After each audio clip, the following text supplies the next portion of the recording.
All right, good morning, guys. So a question that I have for today is, how high can beef price at the store get before the consumer decides they want to buy something else? So it's all over the news. I mean, it's not brand new news, but you know, ground beef hit $6 a pound. That's pretty significant because, as everyone knows, ground beef is that's the thing that mama cooks when she gets home from work. Dad cooks when he gets home from work because mama's still out working or going to school, or she's running the kids' soccer practice or whatever. You know, like if you're gonna cook a meal, it's easy to get hamburger up and going. It's easy to meal prep with hamburger. You can make burgers, tacos, I mean, you name it. I mean, there's literally boxed meals revolving around a hamburger. It's called Hamburger Helper, right? Like, it's very significant. So when hamburger, the cheapest part of beef, is making the news about record high prices, I don't know if that's a good thing. You know, I produce beef. I want people to consume beef, because if people are not consuming beef, well then, you know, it's simple economics, you know, supply and demand. Right now, demand is still super high and the supply is low. That's why beef prices are high. I think that this is the first time that we've seen true market in a long time without manipulation, because the market has been manipulated so much.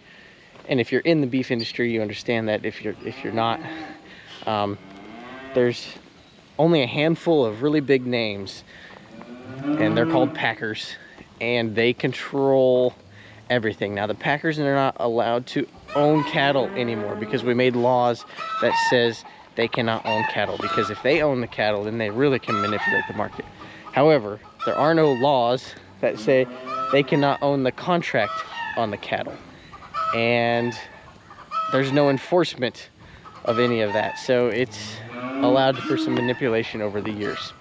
So I think that's why we're seeing everything the way we are right now, is because we're seeing a true supply and demand market. And those chickens are really loud. Try to come over here where you can't hear them.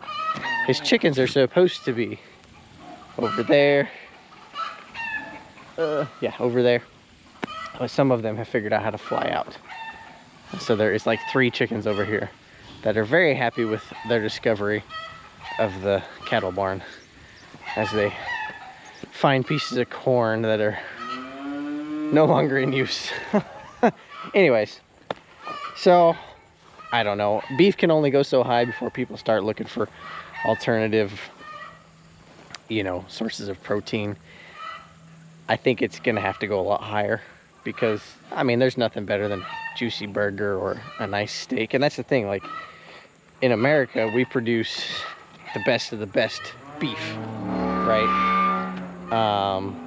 You talk to other people, you know, and yeah, we want USDA certified Angus beef, you know, that's what they want.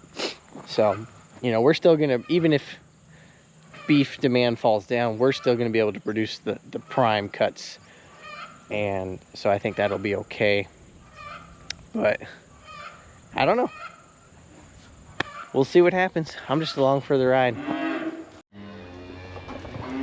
On today's agenda, we are going to, of course, feed and everything still.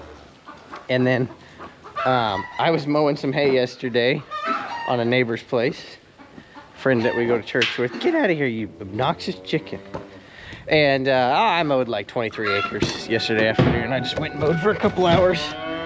And so today I'm gonna go mow for a little bit, but I can't mow for very long because I gotta get back. We have a rodeo this evening, and so I gotta get back and get horses caught and get the horse trailer hooked up, all that good stuff.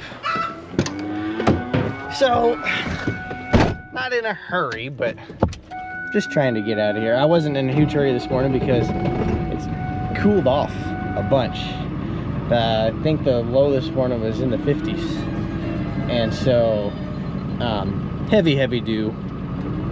And I don't like to mow with the dew on the grass. So I won't be able to mow for another 30 minutes anyway. So about 10 o'clock. And get out there and finish mowing that, hopefully. Get back, get the horses caught, and yeah, we'll go to a rodeo. I got the batteries plugged in for Faith today. She's gonna do some weed eating. All the weekend fun cleanup stuff. You guys are hungry this morning.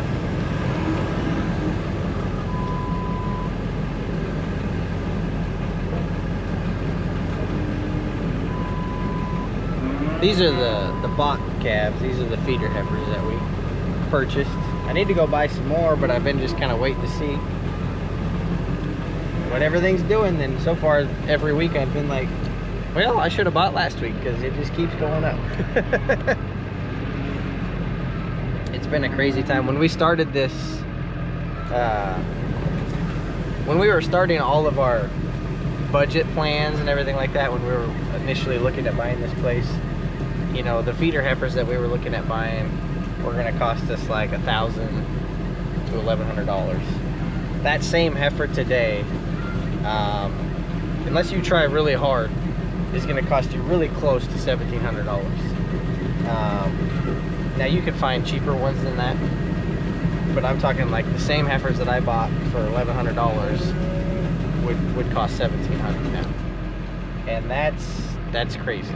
You know, it takes more money just to try to stay, you know, status quo,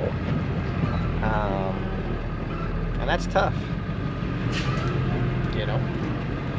And anybody who knows about cattle or anything in ag, it's all about economy of scale. So, you know, if you have to scale back on your numbers, well, that hurts your bottom line, because, you know, whatever you're making per head, that's how you make your profit. And so if you have less head, you're making less profit.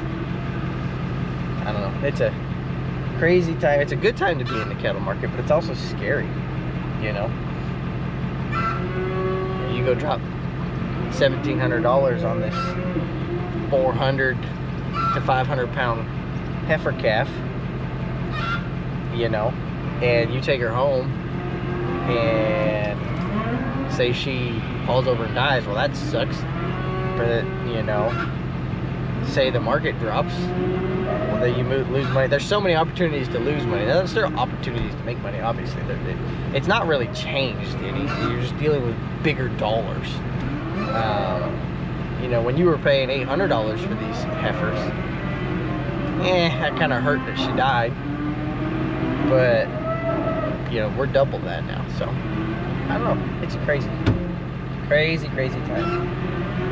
I talk to my lender often. I say, you know, if you'd have let me buy cows when we started this like I wanted to do, more cows instead of feeders, I'd probably be in a better spot. But who would have thought, who would have bet that the money would have been in cows? Because based on history, no one would have guessed that, I don't think.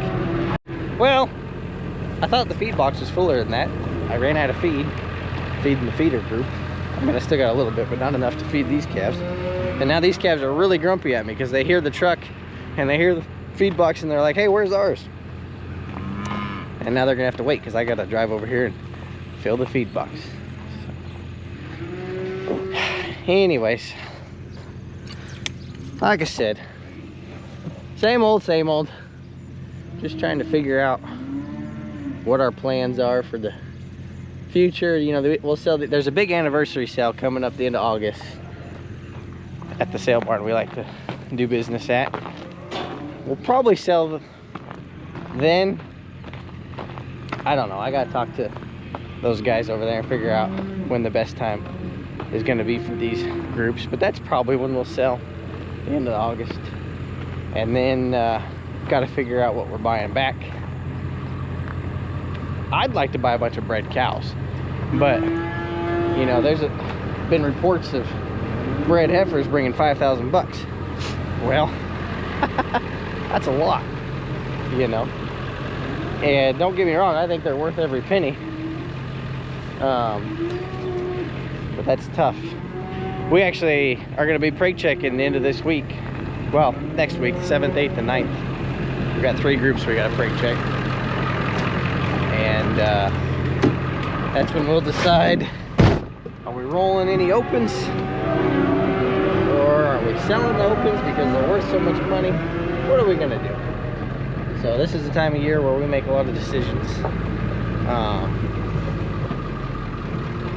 All the big financial ones anyways, like, hey, how much hay are we gonna buy?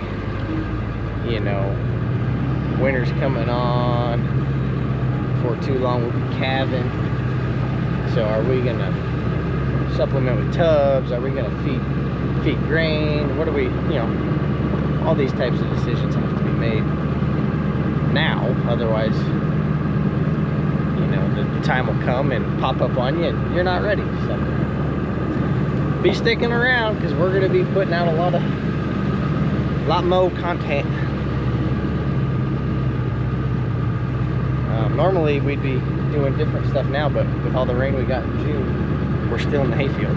So that's put us a month plus behind where we normally are. Normally in July we're doing chores as early as possible and going to hide at the river and go camping and stuff, but I think I talked about that yesterday. But with the rain, we're still in the hayfield, and we'll be in the hayfield for a couple more weeks still. That's okay.